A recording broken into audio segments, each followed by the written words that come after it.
नमस्कार मित्रांनो, आपल्या रेशन मॅप या यूट्यूब चॅनलवर आपले मनपूर्वक स्वागत. पुणे जिल्ह्यातील भोर तालुक्यातील दांगोडी गावात वसलेल्या प्राचीन आणि ऐतिहासिक पांडवकालीन अडबल सिद्धनाथ मंदिराला आज आपण भेट देणार आहोत.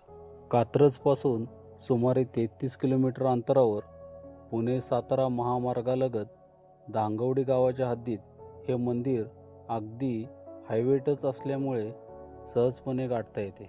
दांगवडी गावाच्या बसस्टॉप जवळील उड्डाणपुलाच्या शेजारच्या सर्व्हिस रोडने पुढे गेल्यावर हे प्राचीन मंदिर आपणास दृष्टीस पडते. दांगवडी गाव आज झपाट्याने विकसित होत असून मंदिर परिसरात महाविद्यालय, BSNL ऑफिस, मंगल कार्यालय तसेच हॉटेल्स यासारख्या अनेक सुविधा उपलब्ध आहेत. मंदिराचा विस्तीर्ण आणि स्वच्छ परिसर भाविकांचे मन प्रसन्न करतो. निळ्याभोर आकाशाच्या पार्श्वभूमीवर अडबलनाथ मंदिराचे सौंदर्य आणखीनच खुलून दिसत होते.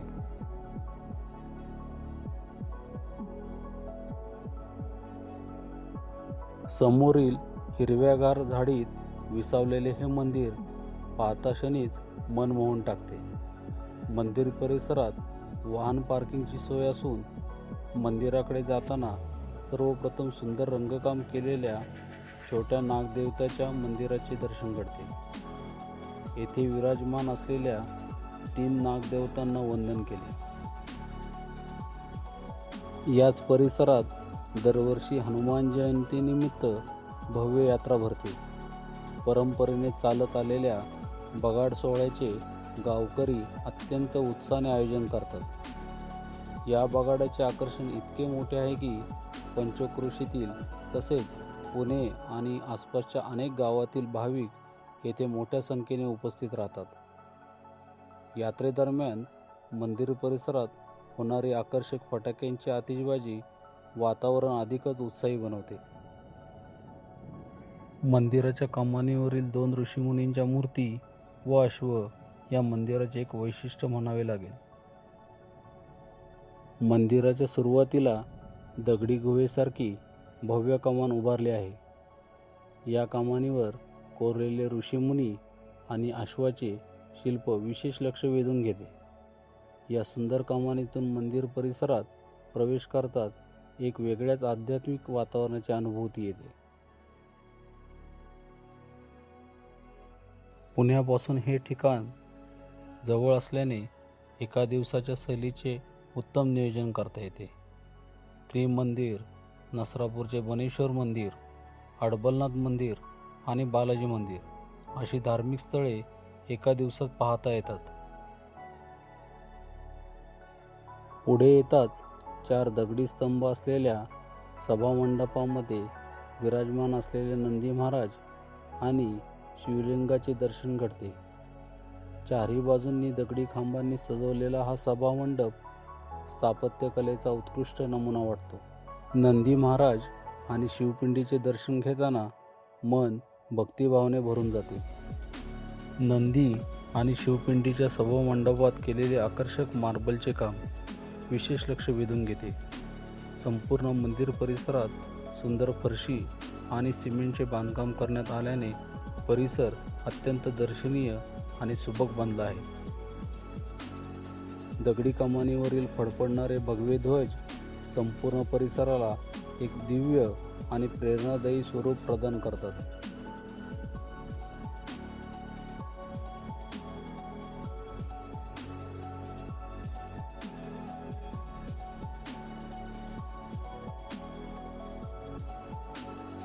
समोरच उभी असलेली देखणी दगडी दीपमाळ परिसराच्या सौंदर्यात आणखी भर घालते.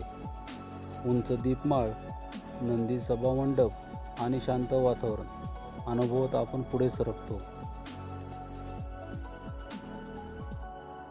सर्व बाजूंनी हिरव्यागार वृक्षांनी वेढलेला हा परिसर अधिकच रमणीय वाटतो.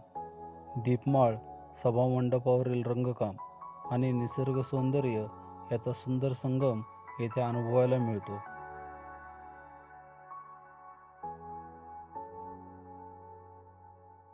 समोरच 2 प्राचीन दगडी शिळा नजरेस पडतात. त्यांच्या शेजारी होम हवनासाठी बांधलेले कुंड दिसते, जे या स्थानाच्या धार्मिक परंपरेची साक्ष देतात. मंदिराच्या प्रवेशद्वाराजवळ येताच प्रथम कासव देवतेचे दर्शन होते. भारतीय मंदिर स्थापत्यशास्त्रात कासव हे स्थैर्य आणि भक्तीचे प्रतीक मानले जाते. मंदिराच्या कळसावरील अडबलनाथाचा फलक, श्री शंकर भगवान, पिंड आणि फुलांची नक्षी अत्यंत मनमोहक दिसते.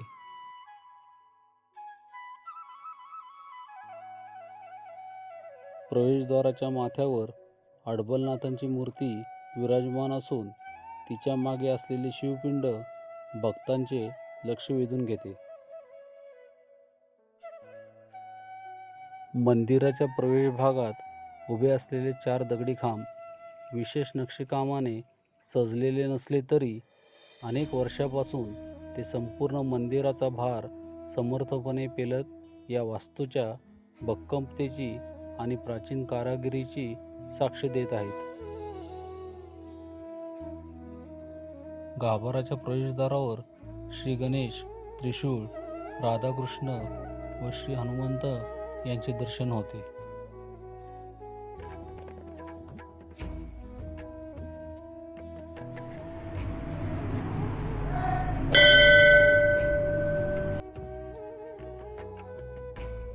गाभाऱ्यात येताच समोर 2 मूर्ती दर्शन देतात.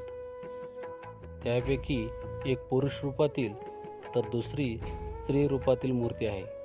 या मूर्ती कृष्ण आणि वनवासात स्त्री रूपात असलेल्या अर्जुनाच्या असल्याचे सांगितले जाते.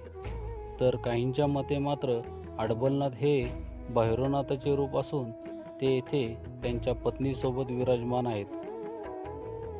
गाभाऱ्यातील मुख्य मूर्ती शेजारी आणखीन 2 प्राचीन मूर्ती भाविकांचे लक्ष वेधून घेतात.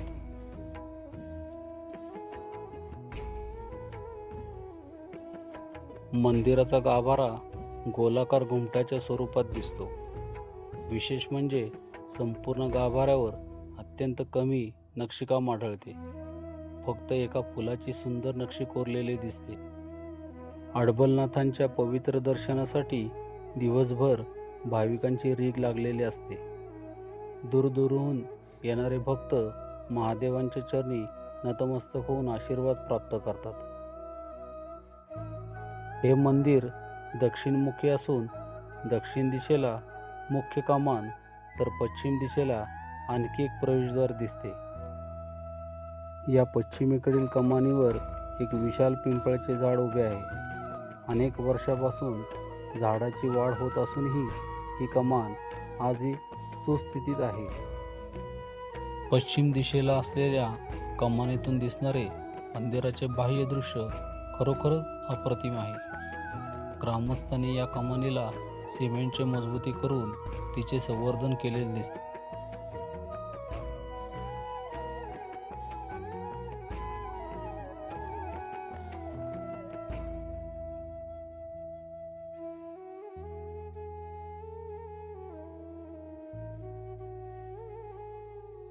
मंदिराची मूळ रचना दगडी आणि बैठी स्वरूपाची आहे. मात्र वरचा काही भाग नंतरच्या काळात सिमेंटने बांधल्याचे स्पष्टपणे जाणवते.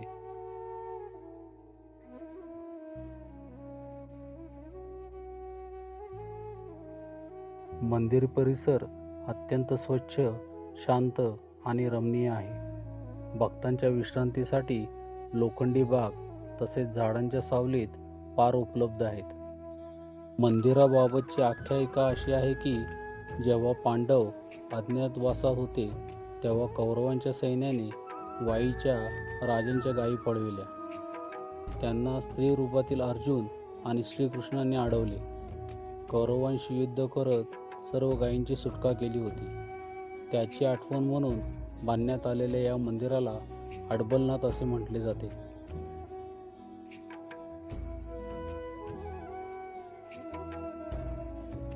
श्री हनुमंत आणि श्री शनिदेव मंदिराचे मार्बलमधील बांधकामे अतिशय सुंदर आहे.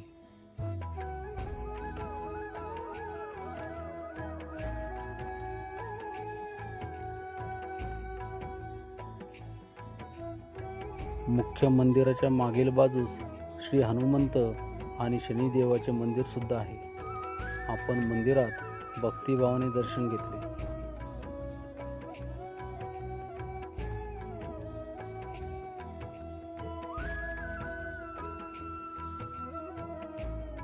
परिसरात औदुंबर, पिंपळ आणि वड यासारखे अनेक जुनी वृक्षराजी पाहायला मिळते. श्री दत्तगुरू मंदिराकडे जाताना काही प्राचीन शिळा, नंदी, शिवलिंग आणि गणेश मूर्ती नजरेस पडतात, ज्या या स्थळाच्या प्राचीन इतिहासाची साक्ष देतात.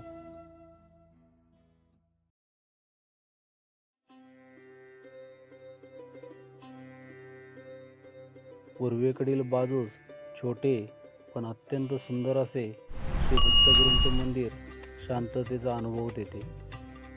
दत्तगुरूंची मूर्ती खूपच सुंदर व रेखीव आहे.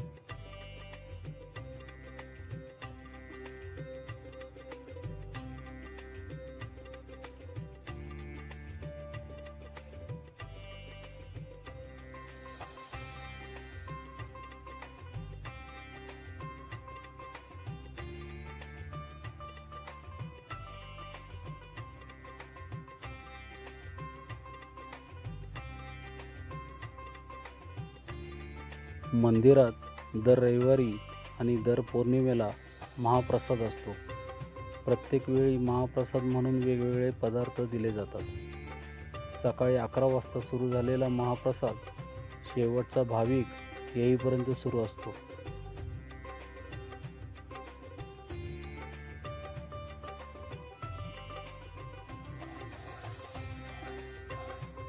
झाडावर चढण्याचा आनंद लुटणारी लहान मुले या मोकळ्या आणि सुरक्षित परिसराचा मनसोक्त आनंद घेताना दिसत होती. वडाच्या पारंब्या, शांत वातावरण आणि निसर्गरम्य परिसर मनाला एक वेगळीच प्रसन्नता देतो. येथे येणारे भाविक आणि पर्यटक कोणताही गोंगाट न करता या शांततेचा आनंद घेताना दिसतात.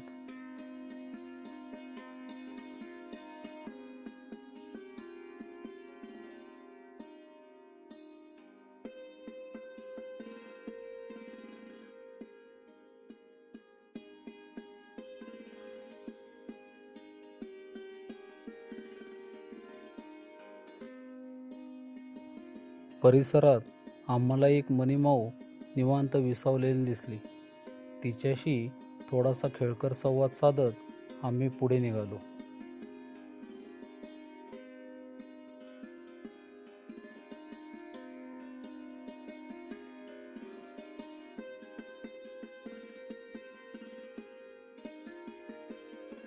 मंदिराच्या पूर्वेकडील बाजूस असलेल्या प्राचीन आडाचे आम्हाला दुरूनच दर्शन झाले. जवळ गेल्यावर कातळात खोदलेल्या या आडामध्ये पाणी तसेच काही प्रमाणात कचरा दिसून आला. त्याचा राहटही मोडलेला अवस्थेत होता.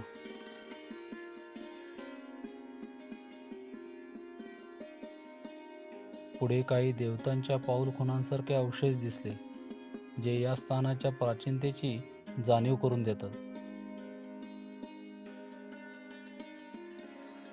शेजारील टेकडीवर उभारलेल्या जुन्या व नव्या पाण्याच्या टाक्या येथे दिसतात. यावरून या परिसरात पाण्याचा साठा मुबलक प्रमाणात उपलब्ध असल्याचे स्पष्ट होते. भाविकांच्या सोयीसाठी येथे प्रशस्त, हवेशीर आणि सुंदर भक्तनिवास मंडप उभारण्यात आला आहे.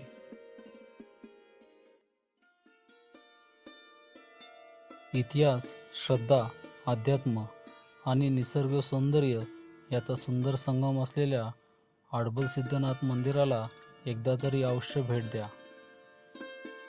व्हिडिओ आवडल्यास लाईक, शेअर आणि आमच्या चॅनलला सबस्क्राईब करायला विसरू नका.